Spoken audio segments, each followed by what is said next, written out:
viatura aqui próximo do incêndio, percebe? Já tem homens aqui, mas é muito perigoso. Mas você estabeleceu uma nova base de comando? Que tem H aí pra eu passar pelo SAMU?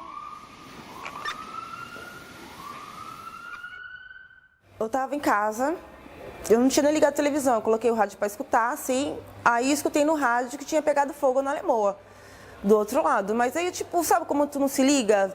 Tu tá fazendo teus dia a dia, tuas coisas, eu limpando casa, cuidando das minhas coisas. Quando minha sogra foi em casa e falou, tu pegou fogo ali na Lemoa, mas eu achava que era na Lemoa mais longe, tipo, pro lado do cais, sabe? Não aqui tão perto. Aí quando eu liguei a televisão que eu vi que era aqui próximo, e aí eu fiquei desesperada porque eu tenho 2 irmãs que moram ali na Lemoa, né? E eu saí correndo, peguei uma bicicleta emprestada e saí correndo.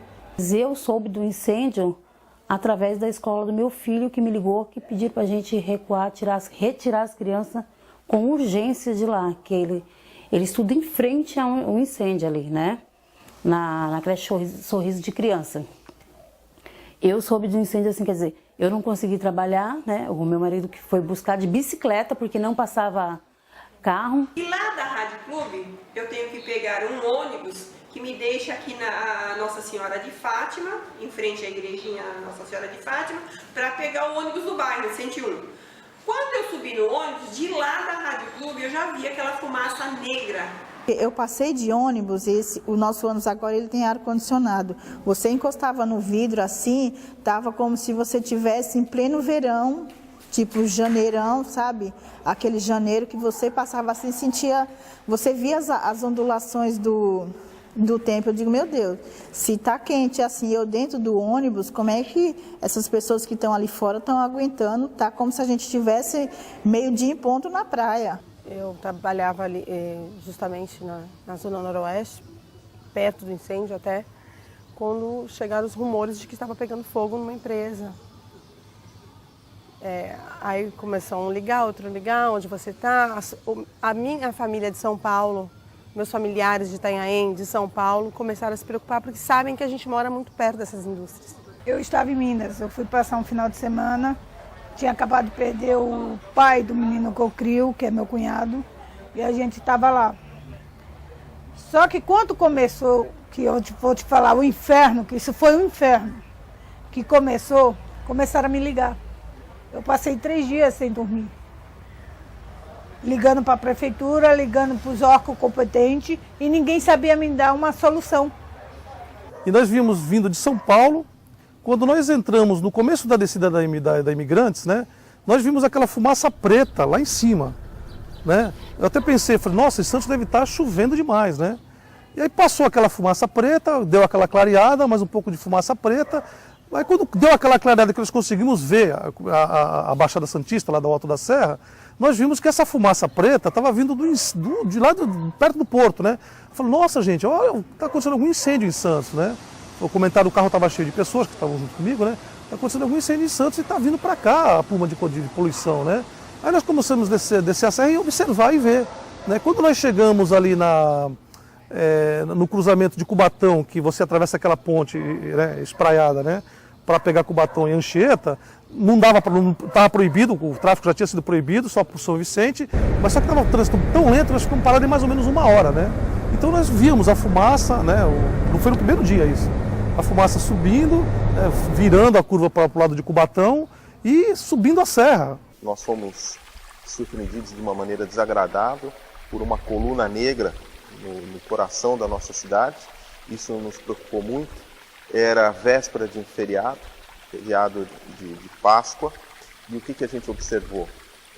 Uma mobilização inicial e procuramos nos informar, procuramos conversar com os técnicos, ver o que estava acontecendo. E, de certa forma, o que a gente pôde apurar é que, no começo da abordagem desse problema, houve, de certa forma, um desencontro e talvez até uma subestimação do impacto desse incêndio. Incêndio, aliás, que nós podemos ver que ele não deveria ter acontecido. Os planos de segurança desse tipo de equipamento que trabalha com óleo e gás, eles devem ser de tal monta que um incêndio como esse ele nem ocorra, porque na primeira situação onde ele possa surgir, já tem que existir mecanismos que contenham esse fogo e que abortem essa ocorrência. E isso falhou.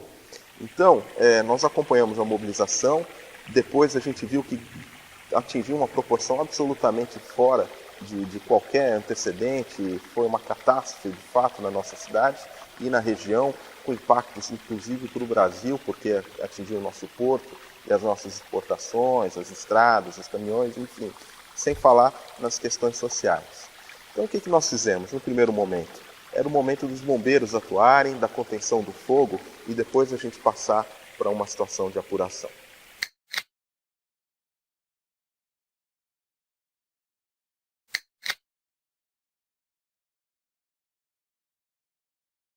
Eles diziam que era para a gente não se preocupar, que estava sob controle. Está tudo sob controle. Só que no final de tarde, à noite, foi quando explodiu o último tanque. E eles estiveram lá para nos acalmar, que estava tudo sob controle. Sai, Michel! Sai daí, Michel! Nós recebíamos ligações da Defesa Civil, comunicando que está tudo sob controle, para não criar pânico. Eu entendo que era uma tentativa da população não entrar em pânico. Foi uma tentativa muito boa, muito bem intencionada. Porém, eu acho que precisava de uma base maior, de um fundamento maior, para que se pudesse dizer que está tudo realmente sob controle.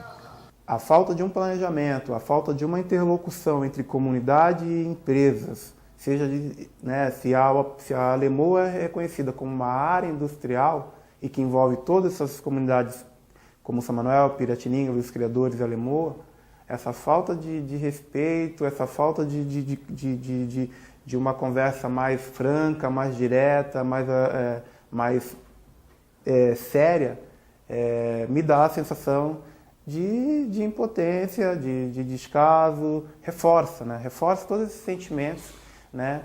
E de saber de como somos vulneráveis e como a gente realmente não é tão importante, porque o dinheiro ele tem que sobrepor.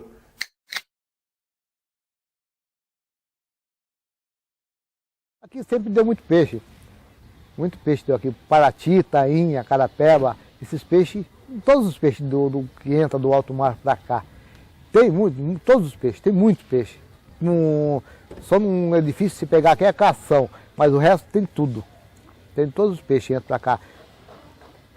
E agora, depois do fato aí do incêndio que teve, da mortalidade, já está aparecendo peixe novamente, mas o peixe que você pega é magro.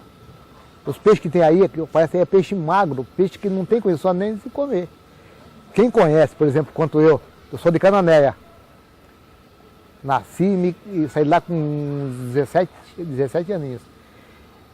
Conhecendo aquele peixe de lá, o peixe você vê aqui que está uma tristeza. Os peixes são diferentes, os peixes que tem aí, são magros.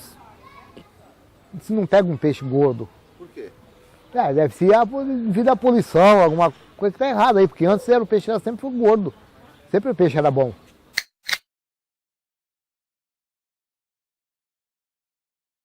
Nunca mais vendi peixe. Que eu não como, eu não dou para os outros.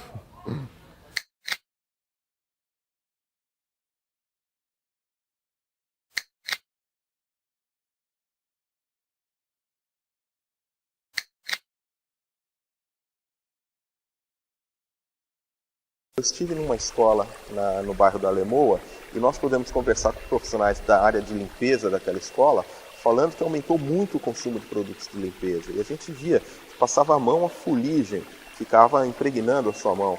Nós acompanhamos a troca de um dos filtros de monitoramento que foi colocado por uma empresa privada e a gente via a quantidade de partículas que eram capturadas pelo filtro. Nós conversamos com as funcionárias, tinham várias com problema de saúde, crianças que estavam reclamando. Então, me parece que além da questão do foco central, também no entorno, nas medidas de proteção à população, nós precisamos aprimorar o que foi feito. Aconteceu uma perda de saúde para muita gente, viu? Que, se houve de gente, de criança. O meu neto ele é um alérgico. Nossa, esse moleque sofre demais. Tem que comprar bombinha. Minha filha comprou bombinha para colocar no nariz dele, para estar respirando direto com bombinha. por causa da alergia. Isso, eu estou vendo, isso é da minha casa, né? E os demais que a gente não sabe, né? Sei que o sofrimento é geral, meu, todo mundo reclama. Piorei muito. Eu só não, todos de casa. E a fumaça no outro dia estava assim, extrema. Eu fiquei com dor de cabeça. A minha irmã também ficou ruim. A outra minha irmã ficou com a médica, ela passou pela médica e eles perguntaram para ela se ela já tinha bronquite. E na minha família a gente não tem índice de bronquite nem de, como é outro nome que ela falou? Pneumonia. Ninguém tinha não tem esse índice. Ela ficou muito ruim, ficou mais de uma semana ruim, a outra minha irmã. E eu fiquei com a rinite atacada, assim, com dor de cabeça, fiquei mais de uma semana com dor de cabeça.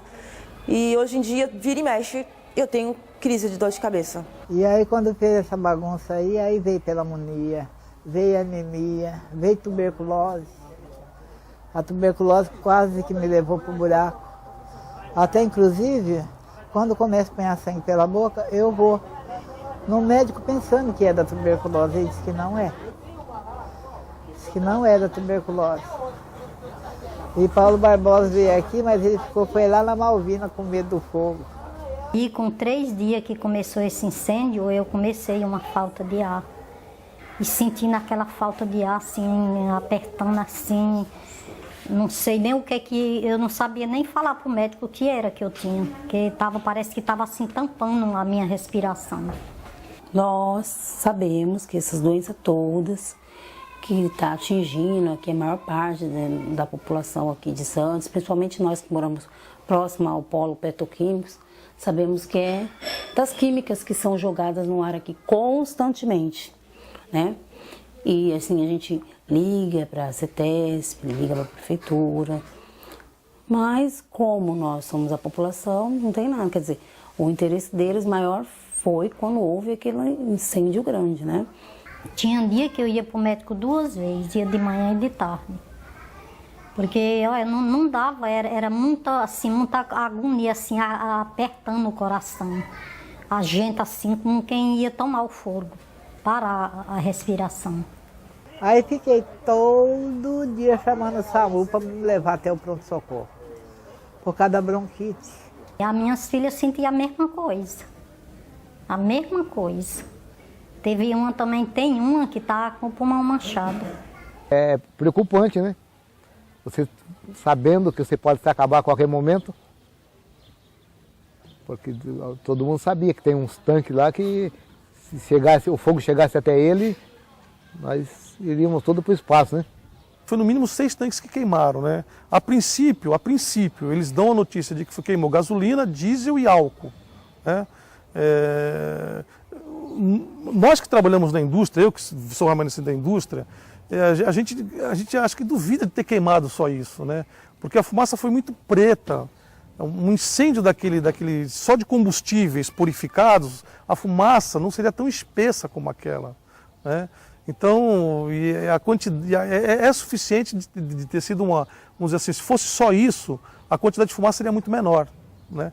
Então, a gente acha que deve ter sido outra substância também envolvida, mas só essas 3 substâncias é suficiente para causar problemas, né, para emitir contaminantes e resíduos, né, persistentes, inclusive, né, nessa reação você pode ter a formação de dioxinas, você pode ter a formação de PCBs, de hexaclorobenzeno, de todos os organos clorados persistentes. Por quê?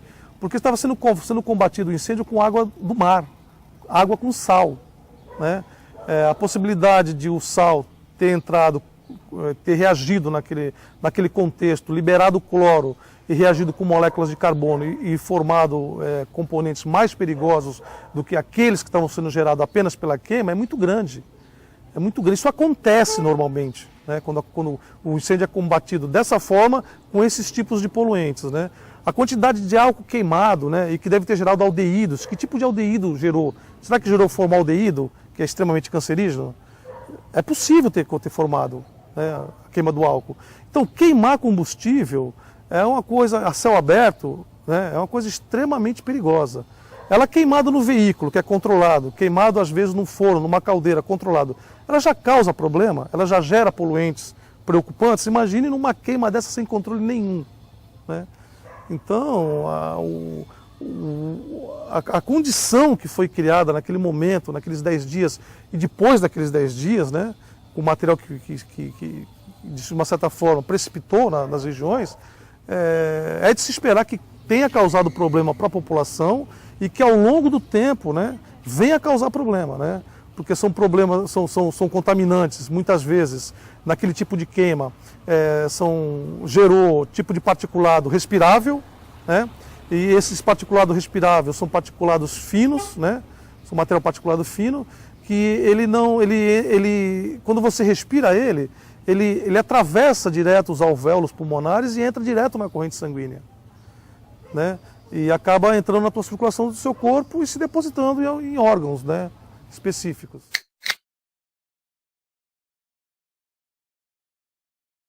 Hoje eu percebi agora com o acidente que também ficou mais notório e mais gritante essa ideia de que nós precisamos ter um plano mais correto, um plano mais específico para atender aquela realidade. O quanto eu percebi que nós estamos muito vulneráveis, né? E o ato de estar muito vulnerável incomoda, traz uma sensação de insegurança. E o que aconteceu em abril de 2015 só dá para perceber que todo mundo dialoga, menos a comunidade, ouvida ou convidada a discutir alguma coisa do gênero. Nós não podemos contar com a sorte. Que esse episódio ele tem que entrar na história para servir de paradigma e modificar completamente todos os nossos mecanismos de prevenção e combate a esse tipo de sinistro, e inclusive repensar se esse tipo de equipamento tem que existir na nossa cidade. Eu vou te falar que o povo da Alemanha é guerreiro, cara. Guerreiro, sobrevivente e lutador. Porque se depender de muita empresa e de poder público, eu acho que a gente nem aqui estaria mais. Foi muito triste esses dias que a gente passou. Pensando de morrer, acabar com tudo de momento, né? Pertinho da casa da gente. A gente não tem sossego, né? De noite você escuta um estouro, já pensa que tá pegando fogo, tem que sair, tem que levantar para ver se não tá realmente. Cheiro de gás, eu levanto de noite. Levanto para ver se eu esqueci alguma boca de fogão aberto. Vou lá fora, fecho o clique, que o meu tambor é do lado de fora. Muito sofrimento pra gente, o medo de morrer com um incêndio pior, né? Que atacar mais do que o que atacou e a gente se acabar de uma hora para outra. Todo mundo, porque morria tudo, né? Morria a família toda e acabava era tudo. A gente estamos abandonados a uma bomba, né? Porque se não for feito nada... Porque então começaram lá a investigar, cuidar, mas aí, hoje mesmo é que infelizmente não tem como pôr o cheiro na câmera, mas está o vazamento. E o que eles fazem? Nada, quer dizer, preocupação zero com a população, né? A minha vida está baseada em quanto tempo vai dar para ficar aqui com essa situação. Não me sinto segura, não. Eu já fui embora daqui por causa de meus filhos. Senão eu já tinha saído daqui. Porque a gente se acha muito... Aqui é muito perigoso, né? Porque... Eu só vivi porque os médicos e as enfermeiras e os homens da boa vontade teve pena de mim. Porque não eu tinha morrido, eu não tinha vivido, não. De jeito nenhum. E ainda agora não acho que vou viver, né? Mas...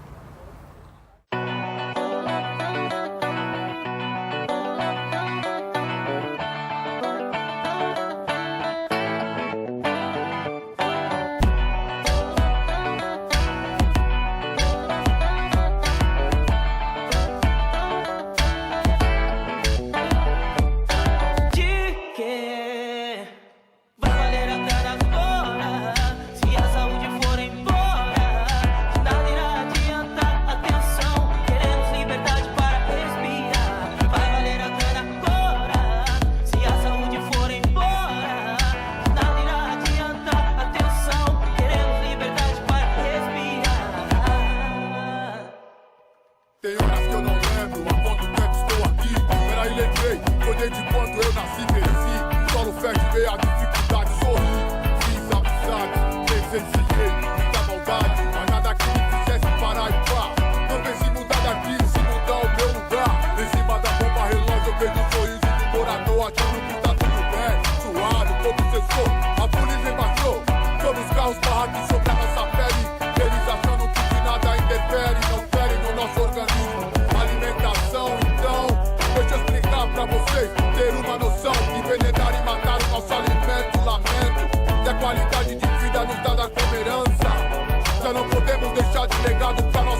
governantes acordem, antes que nós e dos nossos durmam pra sempre em frente.